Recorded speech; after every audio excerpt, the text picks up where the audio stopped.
میں نے جو قرآن مجید کی آیہ مبارکہ تلاوت کی، جس میں اللہ رب العزت نے آج سے 1500 سال پہلے کفار کو ایک چیلنج کیا تھا اور فرمایا تھا کہ اگر تم قرآن کو کوئی عام اور معمولی کتاب سمجھتے ہو تو پھر پورا قرآن نہیں، پورے قرآن کا ہر سپارہ بھی نہیں۔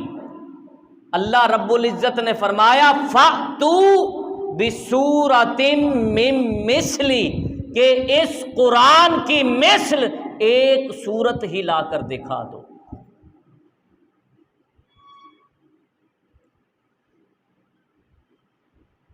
اب یہ کفار کو چیلنج آج سے 1500 سال پہلے کیا گیا، لیکن اس کھلے چیلنج کے ہونے کے باوجود 1500 سال گزر جانے کے باوجود کفار قرآن کی ایک سورت جیسی سورت پیش نہ کر سکے۔ قرآن پاک کی عظمت کیا ہے؟ ہمارے ہاں جو درس نظامی پڑھتے ہیں وہ اس بات کو جانتے ہوں گے کہ درس نظامی میں سبقاً ایک کتاب پڑھائی جاتی ہے جس کو سبعہ کہا جاتا ہے۔ یہ اصل میں وہ قصیدے تھے جو فتح مکہ کے وقت کعبۃ اللہ کی دیوار سے اتارے گئے۔ ہوتا یہ تھا کہ کعبۃ اللہ کے اندر ہفتہ وار تمام شعراء عرب کے اکٹھے ہوا کرتے اور اپنا اپنا کلام لکھ کر پیش کیا کرتے۔ ان تمام شعراء کے کلام میں جس کا کلام سب سے خوبصورت ہوتا اس کو اعزاز یہ دیا جاتا کہ اس کا کلام کعبۃ اللہ کی دیوار کے ساتھ لٹکایا جاتا۔ اسی اسنا میں قرآن مجید کی سب سے چھوٹی سورت سورۃ الکوثر نازل ہوئی، تو صحابہ نے حضور سے اجازت چاہی کہ حضور اگر آپ اجازت دیں تو وہ جو شعراء اپنا اپنا کلام لے کر آتے ہیں ان کلاموں میں یہ سورۃ الکوثر بھی پیش کر دی جائے۔ حضور علیہ الصلوۃ والسلام نے اجازت دے دی۔ صحابہ کرام اس سورۃ الکوثر کو لکھ کر وہ جو مقابلہ ہوتا تھا اس میں لے گئے۔ جب تمام شعراء نے اپنا اپنا کلام پیش کیا، صحابہ نے سورۃ الکوثر بھی پیش کر دی۔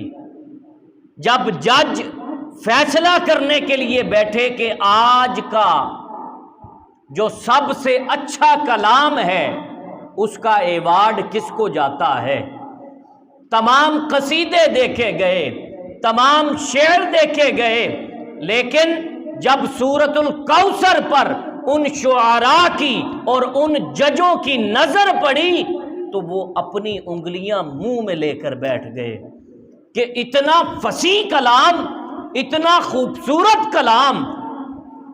لہذا طے یہ پایا کہ اس دن کا سب سے خوبصورت کلام وہ 3 آیات کی سورۃ الکوثر قرار پائی اور اعزازاً اسے کعبۃ اللہ کی دیوار کے ساتھ لٹکا دیا گیا۔ اگلا ہفتہ آیا، شعراء دوبارہ کلام لکھ کر لائے، سب کے کلام دیکھے گئے، ایک سے ایک بڑھ کر کلام لکھا گیا، لیکن جب ان ایک سے ایک لکھے گئے کلاموں کو سورۃ الکوثر کے ساتھ موازنہ کرتے تو کوئی بھی کلام سورۃ الکوثر جیسا نظر نہیں آتا تھا۔ لہذا اگلے ہفتے بھی یہی فیصلہ قرار پایا کہ اس کے مقابلے کا ابھی تک کوئی کلام نہیں آ پایا۔ ہر ہفتے شعراء کے لیے چیلنج بن گیا کہ ایک ایسے شخص کا لکھا ہوا کلام جو عقیدے میں اور مذہب میں بھی ان کی مخالفت رکھتا ہے، اس کا لکھا ہوا کلام درد سر بن گیا۔ ہر ہفتے شعراء محنت کر کے اچھے سے اچھا کلام لکھ کر لاتے، لیکن جب اسے سورۃ الکوثر کے ساتھ موازنہ کیا جاتا تو اپنا منہ لے کر ہر شاعر اپنا کلام بیٹھ جاتا۔ قرآن مجید کی سب سے چھوٹی سورت سورۃ الکوثر فصاحت اور بلاغت میں اتنا مقام رکھتی ہے کہ 14 مہینے تک کعبۃ اللہ کی دیوار کے ساتھ پہلے نمبر کلام کے طور پر وہ سورۃ الکوثر لٹکی رہی۔